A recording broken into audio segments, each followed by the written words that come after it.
Vice-premier Daşary işler ministri Raşid Meredow 1-nji maýda garaşylmadyk ýagdaýda Türkmenistanyň döwlet telewizionasyna görä Nuwabotdaky zähmet ruhsatyna çykdy. Daşary işler ministriniň wezife borçlary wagtlaýyn 1-nji orunmasary Wepa Hajiýewiň üstüne ýüklenýär. Türkmenistanyň ýolbaşçy düzümi we hökümet agdalary adatça her ýylky esasy zähmet ruhsatyna tomus aýlaryna, iýul-awgust aýlaryna çykýarlar. Galy berse-de ýokary derejeli resmiýleriň wezife borçlarynyň wagtlaýyn başga emeldary ynanylmagy köpçülikleýin habar beriş serişdeleriniň üstü bilen köpçüligi oglan edilmeýär. Döwlet medeniýeti adatça hökümet agdalarynyň öz ýyllyk din çalyş günlerini ýurduň çägine ýerleşen şypaxanalarda we din çalyş merkezlerine geçirip bilýänlikleri barada hem habar berýär. Ýöne türkmen siýasatynyň ören az sanly uzun ömürli seýrek emeldarlarynyň biri bolan Raşid Meredow Nuwabotdaky zähmet ruhsatyna çykmak üçin tomus aýlaryna garaşmady. Üstesine döwlet medeniýeti Meredowyň wezife borçlarynyň wagtlaýyn onun orunmasaryny ananylýanlygy barada ýörüýte habar bermeli boldy. Tas çärek asyr tury wagt bäri döwlet häkimetiniň ýokary baskançaklaryna ýolbaşçy wezifeleri eýeleýän baş diplomat şu aýyň ahyryna has takygy 29-njy maýda 63 ýaşyny türkmen däpdetçilerine möhüm sepkit hasaplanýan Peygamber ýaşyny doldurýar. Meredowyň Nuwabotdaky zähmet ruhsatynyň möhleti aýdylmady. Adatça Türkmenistanyň ýolbaşçy düzümleri her ýyl bir aý möhlet bilen diň jalýar. Azatlyk radiosynyň ygtybarly çeşmeleri şol sany Daşary işler ministrligine ýakyn çeşmeler 2020-nji ýylyň martyna entek Serdar Berdimuhammedow prezident wezifesine getirilmänkä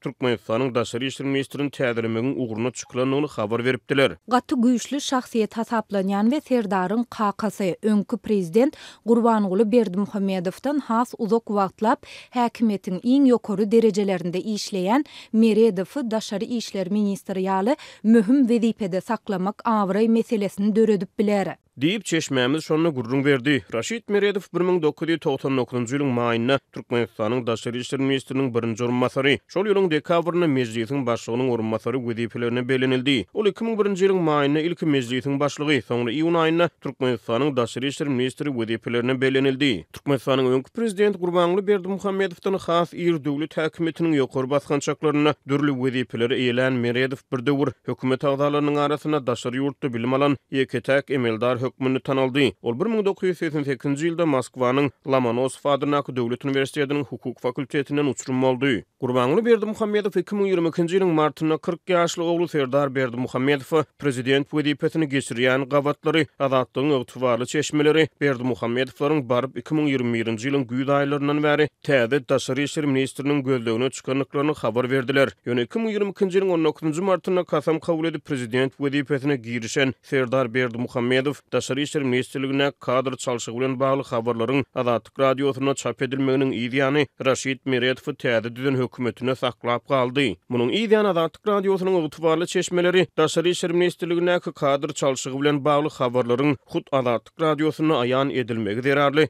Meredowyň ýokary wezifede saklanyp galanyny habar berdi. Meredowyň garaşylmadyk zähmet ruhsaty türkmen resmiýetleriniň 23-24 aprelde Birleşen Ştatlara sapar edip döwlet departamentine Türkmen-Amerikan syýasy geňeşmeleriniň Nuwabotdaky tapgyryny geçirmeginiň ýa-ni gawat geldi. Raşid Meredow Birleşen Ştatlara amala aşyran saparynyň çäklerini başanyň döwlet sekretary Anthony Blinken bilen duşuşdy. Türkmenistanyň döwlet habarlar agentligi Türkmen wekiliýetiniň 23-24 aprelde Birleşen Ştatlarda amala aşyran sapary barada 1-nji maýda giň öwrümli makala çap etdi. Meredow Washington saparynyň ýa-ni näberli möhlet üçin zähmet ruhsatyna çykdy.